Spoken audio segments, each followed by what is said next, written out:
ओम नमः शिवाय।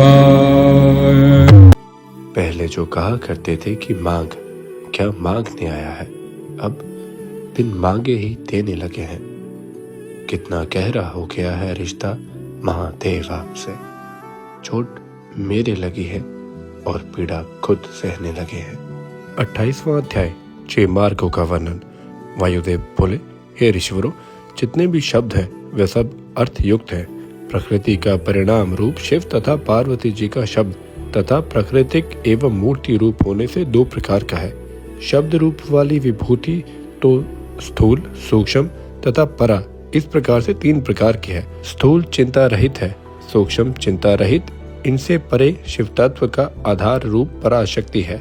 ज्ञान तथा शक्ति इन दोनों के योग द्वारा इच्छा के साथ सारी शक्तियों की समिष्टि रूप एक ही शक्ति तत्व प्रसिद्ध है। सभी कार्यों को कर देने की जो शक्ति है वही प्रकृतित्व को प्राप्त होता है, वही शुद्ध मार्ग रूप है।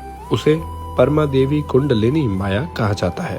उसी के विभाग करने से 6 भागों वाली हो जाती है। 3 शब्द मार्ग एवं 3 उसके अर्थ मार्ग है। अपनी अपनी शुद्धि के अनुकूल ही सभी तत्व विभागों से लय, भोग तथा अधिकार है। कलाओं द्वारा वही तत्व अनुकूल स्थानों पर व्याप्त रहते हैं। इस प्रकार परिणाम रूप से परा प्रकृति के भी 5 भेद हैं। वह सभी काल तथा निवृत्त आदि द्वारा व्याप्त मंत्र मार्ग, पद मार्ग एवं वर्ण मार्ग, ये 3 भेद तो शब्द के एवं भुवन मार्ग, तत्व मार्ग तथा कला मार्ग, ये 3 भेद के अर्थ हुए।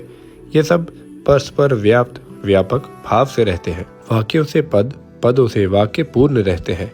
वर्णों के समूह को पद कहा जाता है। वर्ण भुवनों में व्याप्त है, भुवनों में वर्णों का ही तो आधार है। ये सब कारण तत्व से पैदा होते हैं, तभी तो अनंत है। और कुछ ऐसे भी भवन हैं जो भीतर से उत्पन्न होते हैं।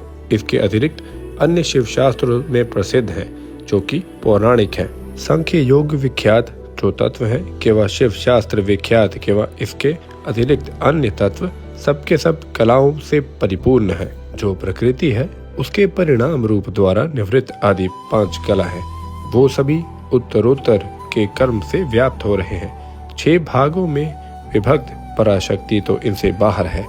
वह पराशक्ति के भाव सत्व से और शिव तत्व से पराशक्ति विद्यमान है।